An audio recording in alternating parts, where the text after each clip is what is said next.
The question is, how do you get adults on your side? And there are two main ways to deal with this. The first way is, if you're feeling really uncomfortable and like your voice isn't being heard, pretend that you are an adult as well. I know it sounds ridiculous, but if you have that respect and that collected thought and you really are mindful of the words you're saying and how you're choosing to say them, they will take you seriously.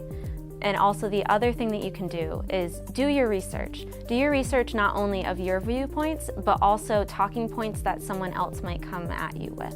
They'll probably have, some conflicting views. How do you counter those? How are you going to rebut those opinions? How can you get them to understand your side?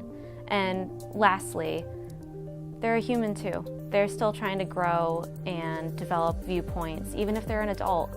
So give them the space that they need to voice their opinion, but also make it a point to give yourself space.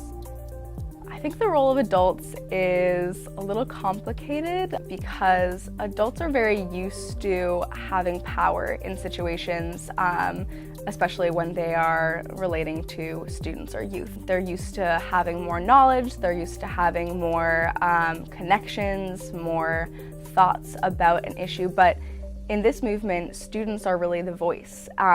Students are the power and the base of this conversation that we've created. I think that the role of adults is support, and kind of exclusively that.